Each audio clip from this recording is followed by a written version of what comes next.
Bonjour à toutes et tous, Jean-Christophe Nolot, praticien en hypnose ericksonienne, et je suis ravi de vous retrouver aujourd'hui pour une nouvelle vidéo dans laquelle on va parler d'une émotion extrêmement importante, et cette émotion, c'est la colère. La plupart des personnes que je reçois en séance n'osent pas exprimer dans leur quotidien leur colère. Et à ça, on peut y trouver des raisons extrêmement intéressantes, extrêmement valables. La peur de ne pas être aimé, par exemple, la peur de ne pas avoir le droit d'être en colère, la peur d'être rejeté d'un groupe, la peur de faire du mal. Autant de peurs extrêmement puissantes qui empêchent à cette colère qui est pourtant bel et bien présente, elle est là à l'intérieur, de s'exprimer. Et pourtant, qu'est-ce qu'elle a comme utilité, cette colère ? Une colère, à quoi est-ce qu'elle sert ? Une colère, elle sert à exprimer un désaccord, à dire « je ne suis pas d'accord avec ce qui est en train de se passer. Je ne suis pas d'accord avec cette situation, je ne suis pas d'accord avec ce qui est dit. » Et cette colère, elle a pour rôle également de protéger la personne et de faire en sorte qu'elle n'accepte pas des choses qui sont inacceptables. Elle a pour rôle de faire respecter la personne. Prenons l'exemple d'une personne qui travaille en entreprise, d'accord ? Cette personne, elle travaille dans l'entreprise, elle récupère un client qui est très désagréable et qui tient des propos déplacés. À ce moment-là, si la personne se met en colère et qu'elle exprime son désaccord, qu'elle pose ses limites, qu'est-ce qui va se passer ? Soit le client va partir, soit le client va dire « Bon, d'accord », et il va changer de ton, il va changer de comportement. Et ça, c'est très très très important. Poser les limites, c'est le rôle de la colère également. Maintenant, la colère, il faut savoir que c'est une émotion, et comme toutes les émotions, elle a un cycle. Le cycle d'une émotion, quel est-il ? Il y a un événement extérieur qui arrive chez une personne, ça génère en elle une émotion.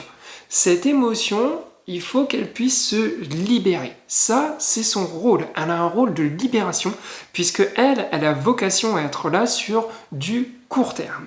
Et une fois que le corps a compris le message, une fois qu'elle est exprimée, elle est partie. Et elle n'est plus là. Ça, c'est le rôle de chacune des émotions. La colère, la peur, la tristesse, la joie, toutes les émotions, elles fonctionnent de la même manière. Or, si cette colère, elle n'est pas exprimée, elle reste à l'intérieur. Elle reste à l'intérieur et c'est comme si elle était coincée, c'est comme si elle était bloquée. Et qu'est-ce qui se passe à ce moment-là ? Sur un événement de vie, ça va être entendable, mais sur 2, 5, 10, 15, 20, 50 événements, ça va faire des couches qui vont s'empiler les unes sur les autres, et une émotion qui a vocation à partir se transforme en quelque chose qui reste à l'intérieur, et la personne, ça devient une bombe à ce moment-là. Une bombe qui peut exploser à n'importe quel moment, et de façon démesurée, et en provoquant bien plus de dégâts que si cette émotion elle était exprimée au fur et à mesure. Une émotion, comment ça se passe ? Quand il y a quelque chose qui doit être compris par la partie consciente de la personne, la partie inconsciente, ou l'émotion, lui envoie un message. Au début, elle toque gentiment à la porte. Et puis, comme la porte reste fermée, elle toque un peu plus fort. Et puis après, elle tambourine. Et puis à la fin, quand elle voit qu'elle n'est pas entendue, comme elle a toujours son message à délivrer, qu'est-ce qu'elle fait ? Elle y va à l'attaque bélier. Et bien souvent, quand les personnes viennent me voir en séance, eh bien, on en est justement au stade de l'attaque bélier, au stade où ça devient vraiment extrêmement problématique dans la vie de la personne, et c'est pour ça qu'elle vient voir à ce moment-là. Et oui, et en fait, cette émotion, à ce moment-là, qu'est-ce qu'on fait en séance ? Eh bien, on lui donne la parole. On va voir ce qu'elle veut dire, cette émotion. Ça peut faire peur, dit comme ça, mais on ne le fait pas n'importe comment. Et une fois que cette émotion, elle est entendue, eh bien, la personne, il peut y avoir énormément de changements pour elle. Parce que elle se rend compte déjà que cette émotion, elle lui veut du bien, la plupart du temps. Que cette émotion, elle est là pour elle. Que cette émotion, ça fait des années et des années qu'elle tente de s'exprimer. Et en fait, c'est pas une ennemie à ce moment-là. C'est juste une alliée et c'est juste quelque chose qui est dans le besoin à ce moment-là.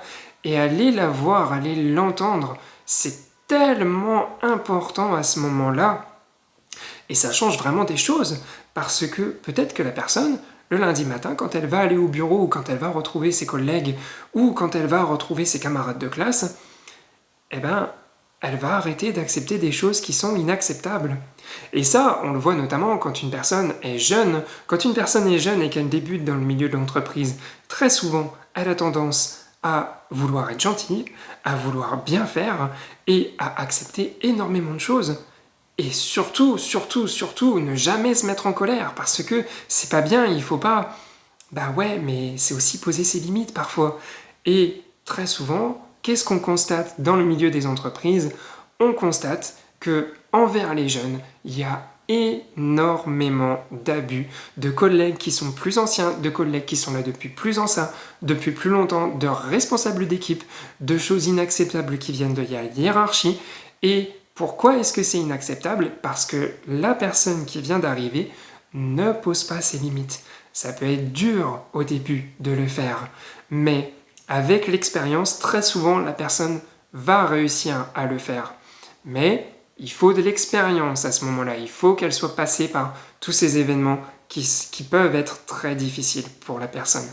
Alors que si cette émotion de la colère, si cette émotion de poser ses limites, elle est exprimée au fur et à mesure, la personne, c'est plus une bombe, puisque là, on en est juste au stade où ça toque à la porte s'ouvre, d'accord, ça s'exprime. Maintenant, il y a des endroits et des moments pour exprimer cette colère.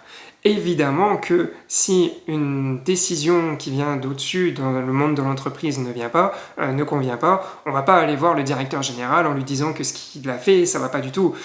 Ça pourrait être un petit peu maladroit et vraiment inadapté.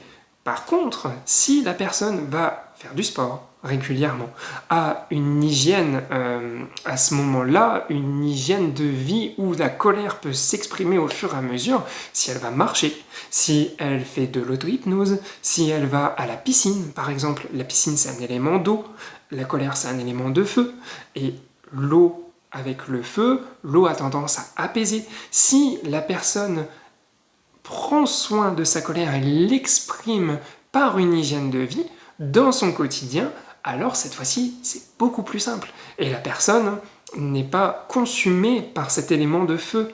La personne n'est pas brûlée, il n'y a pas des incendies qui s'allument partout à tous les moments, parce que il y a cette hygiène de vie qui est là.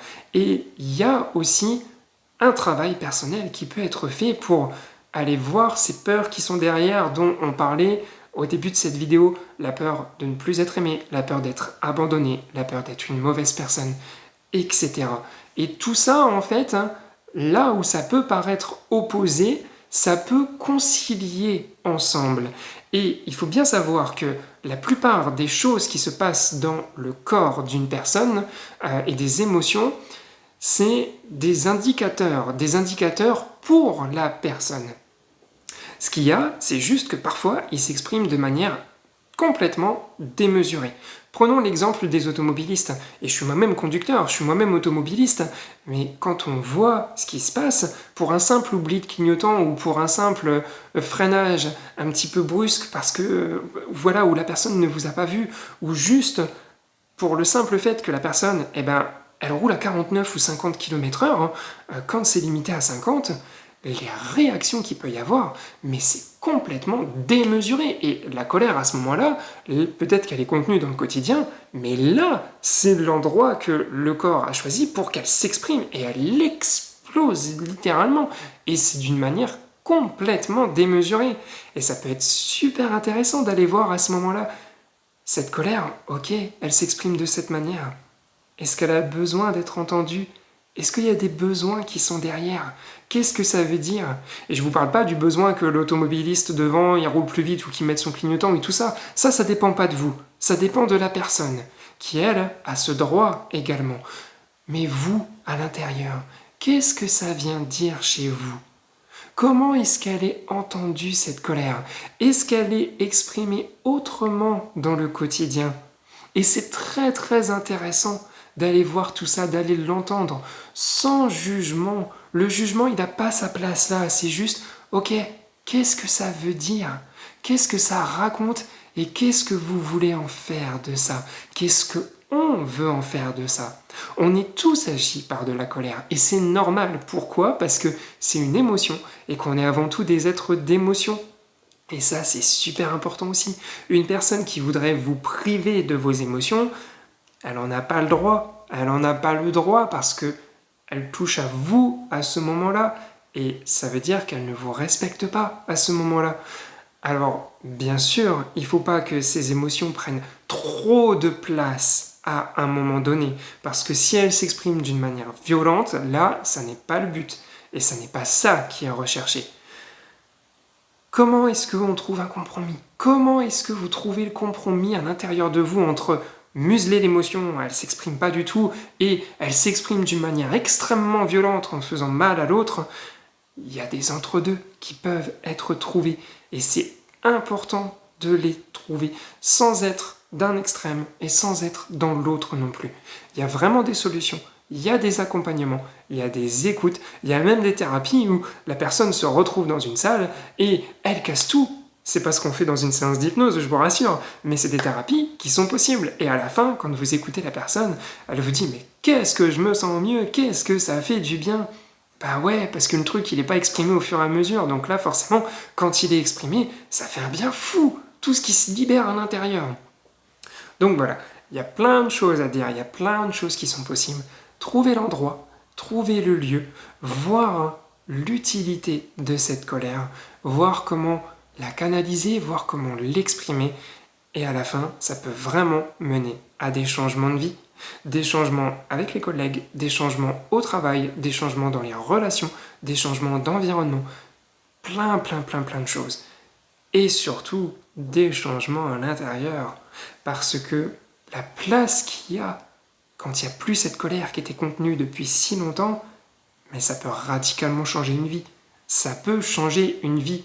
Et en séance, parfois, j'ai des personnes qui viennent me revoir parce que ça a tellement changé leur vie que du coup, elles se posent même la question, qui est-ce que je suis sans cette colère? Ça fait tellement longtemps que je m'identifie à elle. Bah ouais, et à ce moment-là, il y a un autre travail qui se fait. Mais voilà, la colère, c'est une émotion qui a vocation à être exprimée au fur et à mesure et à partir. Si elle reste à l'intérieur, elle reste bloquée, il y a des sous-couches qui se font, et à un moment donné, ça va plus. Qu'est-ce qu'elle vous veut, cette colère? Est-ce qu'elle vous veut du bien? Et comment est-ce que vous l'écoutez? C'est déjà la fin de cette vidéo, c'était ce que j'avais envie de partager avec vous aujourd'hui. Et vous, dites-moi dans les commentaires comment est-ce que vous l'entendez, cette colère? Qu'est-ce que vous en pensez? Comment elle s'exprime au quotidien? Et c'est quoi les astuces que vous avez trouvées pour mieux l'exprimer, mieux l'entendre, mieux la vivre? J'ai hâte de vous lire. Si cette vidéo vous a plu, comme d'habitude, mettez un petit pouce bleu, ça fait toujours plaisir. Pensez à vous abonner et on se retrouve très vite pour de nouvelles vidéos. Je vous souhaite de belles explorations, de beaux accompagnements et je vous dis à très vite. Bye bye.